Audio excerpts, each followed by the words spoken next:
Good day everyone, this is my video tutorial about STAAD. So first is punta tayo dito sa new. Ayan. So, of course, before tayo mag-create, palitan muna natin itong file name. So, lagyan ko lang dito ng pangalan ko.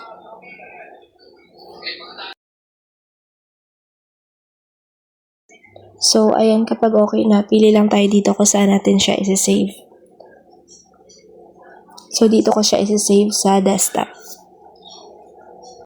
Tapos, dito tayo sa analytical at palitan natin tong unit ng metric. Lagyan din natin to ng title, though optional lang naman siya, pero nilagyan ko na ng pangalan ko. And then, dito na tayo sa create. Ayan, nandito na tayo sa ating working space. Una is, gagamitin muna natin yung grid. Dito, may apat tayong pagpipilian, pero ang gagamitin natin is yung beam grid.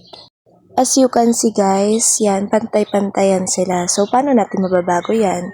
So, of course, gawa tayo ng atin dito. Punta tayo sa create. Makikita mo dito is may tatlong pagpipilian. Linear is yun nga kapag pantay-pantay yung spacing ng iyong columns, and then sa radial kapag bilog naman ang iyong structure. And then itong irregular, so ito yung structure na i-model natin kapag hindi siya linear, hindi siya pantay-pantay. Okay? Lagyan lang ulit natin ng name, and then dito tayo sa XY plane, and maglagay na tayo ng ating mga sukat. Dito muna tayo sa ating X direction, 4, 5, 5, 4. Next is Y direction, 2.5, 4, 3, and 4. Click OK lang, and piliin natin dito yung na-create natin. Kung makikita nyo, yung ating arrow, hindi natin siya stretch, pero pag pinindot natin tong snap node beam, yan, ayan, okay na siya. So, i-connect lang natin to dito point to point. Kapag ganito naman, gusto mo siyang ilipat, so pinutin mo yung control dyan sa keyboard mo, and then bitawan mo siya kapag na-click mo na yung point. Ayan. Yan, tapusin lang natin siya ng ganyan. So, kahit hindi naman yan, guys, sunod-sunod yung pag-click nyo, okay lang. Yan. Tapusin lang natin ito. Yan, dito ulit tayo sa vertical direction. Connect lang natin siya hanggang sa matapos.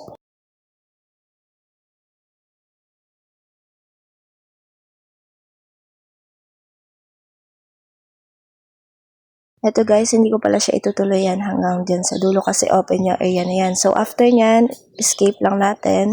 Yan, okay na yung ating grid. Dito naman tayo sa view, punta tayo dito. So, pwede mo siyang ma-view na isometric view, front view, rear view, ng left side view, right side view. So, kahit anong gusto mo dyan.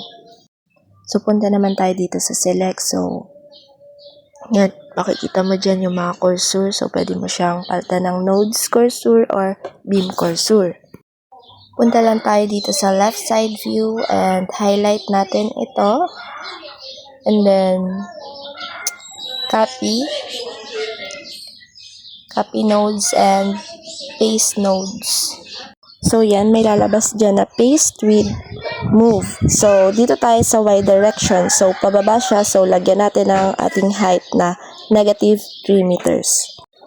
Ayan, click OK lang guys. Ayan, nag-paste na siya. So, ang gagawin natin dyan is i-connect natin. So, highlight natin to. So, i-view natin siya dito sa isometric view. So, yan, kung makikita nyo, nagkaroon na siya dyan ng mga dot-dot. So, yan yung i-connect natin. Then, go tayo here sa geometry and punta tayo sa beam layout and click natin tong y-axis. Ayan, di ba? Nag-connect na siya guys. So, anong gagawin natin next? So, mag-add lang ulit tayo ng layer para sa ating second floor. So, yan, highlight natin yan. And then,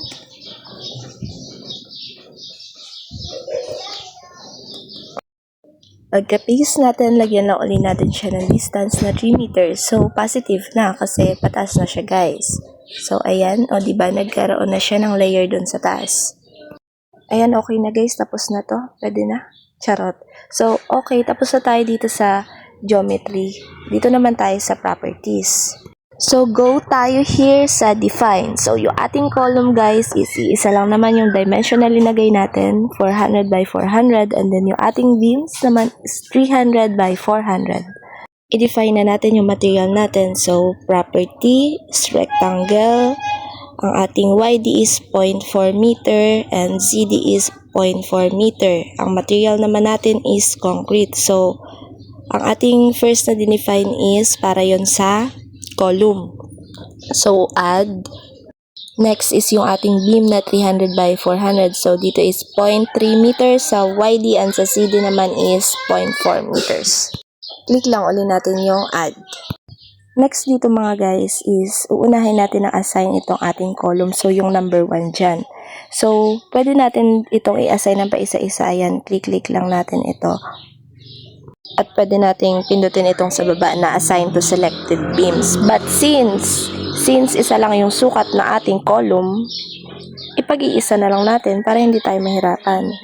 So, punta tayo dito sa select and then piliin natin dito yung may layer na para sa beams and then select natin yung lahat ng columns na parallel sa Y. So, pindutin lang natin dyan. Nag-automatic select na lahat ng columns. Saka mo ngayon i-click yung assign. Ayan, diba, nag-assign na siya guys. So, hindi mo yan pwedeng gawin guys kung iba-iba yung size na ating column, okay? So, next is, dito ulit tayo sa beam. So, katulad kanina, pwede mo siyang i-click ng paisa-isa at paisa-isa din ang assign. Pero since, parehas lang naman ang mga sukat ng beams natin, so balik tayo doon. And then, piliin natin yung mga parallel sa X. O diba, bongga, nag-automatic na siya ng select lahat. Pero meron din tayong beams along the Z-axis. So, click mo ulit siya and then assign. Okay. Okay na. Na-assign na natin yan guys. So, okay na tayo. Dito sa properties, lipat naman tayo dito sa materials. But since nakikita nyo naman na puro concrete yung ginamit natin dito, okay na din tayo dyan. Dito na tayo sa specifications. Dito sa specification, dito na tayo gagamit ng mga offset. So, makikita nyo dyan is beam lang yung nakalagay. Dahil same lang naman dito yung ating beam and column. Itong release, offset, and property reduction, ito lang naman yung mga kailangan natin dito guys. Dito muna tayo sa release guys. So, dito sa start, i-release mo yung MC and then add. And dito naman sa end, pindutin ulit natin yung MC and then add ulit. Palitan muna natin yung ating cursor ng beam cursor. So, punta tayo dito sa utilities and then makikita natin dito yung beam tools. Ayan, select muna natin to lahat. And then, punta tayo dito sa beam incidence. May nakalagay dyan na redefine incidence. So, piliin natin tong number 2. Set the incidence order of all selected beams so the start node is closer to the origin than end node. Then, click OK. So, magre-release na tayo ng moment, yung start MC and end MC. So, saan ba yan maa-apply guys? So, dun yan maa-apply sa cantilever natin. So, paano ba yun guys? So, punta muna tayo dito sa view and then top view and then i-highlight natin itong dito sa taas and right click and itong new view. And tingnan ulit natin ito dito sa front view. After nyan, i-highlight mo tong dito sa taas and then click mo yung sa may start moment and then assign. And yung sa may end moment naman and then assign. So, ayan guys, kung makikita nyo, nagkaroon na siya ng parang dalawang bilog dyan. So, i-view lang natin siya dito sa may isometric view. Actually, pwede nyo din siyang ma-view dito sa may 3D view natin. So, ayan, pwede nyo siyang i-zoom in, zoom out. Pwede nyo siyang paikot-ikutin dyan. Yan, tingnan nyo lang kung anong side ang gusto nyo. Ikot-ikot lang, ikot-ikot, ikot, charot. So, makikita natin dyan yung mga flaws ng ginawa nating structure. May mga side na hindi pantay. So, aayusin natin yan. So, balik tayo dito sa may beam. So, mag-offset tayo dito. Lagay tayo dito sa Y. Since ibababa natin yung ating beam ng negative 0.2. And of course, sa X direction, ang start is 0.2. So, add lang natin and then click uli natin tong beam and then dito naman tayo sa end. So, palitan natin itong location ng end. So, mag-offset ulit tayo dito sa y ng negative 0.2 and then dito sa x, kung kanina positive, dito lagyan natin to ng negative 0.2 kasi opposite direction. So, okay na tayo sa ating y direction. Dito naman tayo sa ating z direction. So, click lang ulit natin tong beam and then yung location natin start. Maglagay lang ulit tayo dito sa y ng negative 0.2 and then dito sa z ng 0.2. And then, click natin yung add. So, isa pa uli. Click ulit natin tong beam. Palta naman natin ng end yung location and then sa y negative 0.2 and sa z negative 0.2. Ayan, okay na. So, i-apply natin guys. I-click natin tong start. So, isa-select ba natin yan isa-isa yung beam natin? So, hindi na guys. Punta na tayo dun sa katulad kanina dahil same lang naman ang sizes ng beams natin. Ayan, click natin tong along x direction. So, ayan, na-select na siya. And then, click mo tong apply. So, ayan, kita nyo, may bumaba siya dyan, guys, na part. Dito naman tayo, guys, sa end. So, click mo yung end, and then assign, and yes, para bumaba naman yung end na part. Okay? So, ayan, di ba, bumaba siya. Tingnan na natin yung structure natin dito, guys, sa 3D view. Ayan, yan na yung ating structure. So, after naman natin is sa support na tayo. Since our structure is a superstructure, so fixed yung ating support. Dito tayo sa fixed support and then add mo lang siya. I-view mo muna yung structure mo sa front view and palitan mo yung cursor mo ng node cursor. So, kung paano lumabas yung mga nodes, guys, so right-click nyo lang to, then labels. So, kung makikita nyo dyan, yan yung sa nodes. Ayan, pwede mong palabasan yung mga numbers and points. And i-apply mo lang. So, ayan, meron na siya.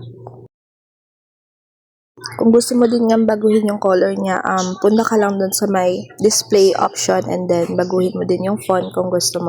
Kung ayaw mo naman siya maging visible, tanggalin mo lang ulit. Balik ka lang dun. Assign na natin yung ating support, guys. Punta lang tayo dito sa front view. And i-highlight mo lang itong sa bottom part niya. Yan yung paglalagyan natin ng support, no? Then, assign selected nodes. So, ayan, may support na siya. So, tingnan natin kung lahat ba ay may support. Punta tayo dito sa isometric view. So, ayan, kung makikita nyo, meron na siyang mga support. Ayan, okay na tayo dito sa support. Dito naman tayo sa loadings, guys. So, ipapakita dito kung paano tayo mag-apply ng mga load sa ating structure at kung paano siya mag-effect sa ating structure. Dito sa load cases details, mag-a-add tayo dito ng dead load and live load. So, dito sa loading, makikita natin dito yung definition, load cases details, and load envelopes. Click natin dito yung add and then punta tayo dito sa my member load. Makikita natin dyan yung uniform force. So, itong may W1, lagyan natin dito ng negative 2 kilonewton per meter. Tapos, dito sa direction, ilagay natin na GY. And then, pindutin natin yung add. Ipindot lang natin siya dito sa assign to selected beams. And then, assign natin sa X and Z direction. And then, mag-add lang ulit tayo dito sa dead load ng uniform load, negative 2 kilonewton per meter. Click lang natin dito sa DL and then sa front view tayo. So, all goods na yung ating loads dito sa ating mga beams. So, after nun, sa slabs naman tayo mag-a-assign ng load. But first of all, we need to do the grouping. So, press lang natin ang Ctrl plus G. Select type tayo dito. Lagyan natin ng, piliin natin yung floor. And then, lagyan natin ng group name na FFS. And click OK. Ayan, lalabas dyan yung create group. And then, highlight mo ito. Then, piliin mo dito sa assign methods yung pangalawa. Associate to selected geometry. And then, create. Lagyan lang ulit natin ng group name. So, go ulit tayo dito sa dead load. And then, piliin natin dito yung floor. And then, dito sa pagpipilian na 4, yung group yung piliin natin. And, makikita mo dyan yung mga member group, yung mga group na ginawa mo kanina. Tapos, lagay tayo dito ng value sa pressure. Lagyan natin to ng negative 2.5. Piliin natin dito yung SFS and then dito sa baba, add. Ang nakalagay pala dito is yung one-way distribution. So, i-check natin yon. Then, click add. Then, ulitin lang natin yung mga procedure na yon sa lahat ng member group na ginawa natin and then add ulit. Then, dito naman tayo sa live load. So, similar lang yung i-follow natin ng mga procedure. Punta ulit tayo dito sa floor and then pindutin natin yung group and then pili tayo dito sa member group natin. Ayan, after nating mai-apply lahat ng loads sa ating beams and slab, click naman natin itong load case details to generate the load combination. So, piliin natin dito yung pinaka-last auto-load combination. So, dito sa may select load combination code, pipiliin ko yung may IS456. Ayan, tapos pag pinindot mo tong generate loads, makikita mo dyan yung mga selected load combination. And then, pindutin natin tong add. So, ayan, finally, ready na yung model natin sa analysis. Click nyo lang guys, itong analysis command and then no print and then apply, and ayan, close. And then, click natin tong run analysis and may lalabas dyan na warning, structure has been modified, and then save natin. So, ayan, may mga lalabas dyan, antayin lang natin. And then, kapag natapos na, okay na, pindutin natin tong done. Click naman natin dito sa gilid yung post-processing. And then, click natin tong apply and okay. Ganyan ang mangyayari sa ating structure. So, yun lang naman guys. Thank you for watching. Bye!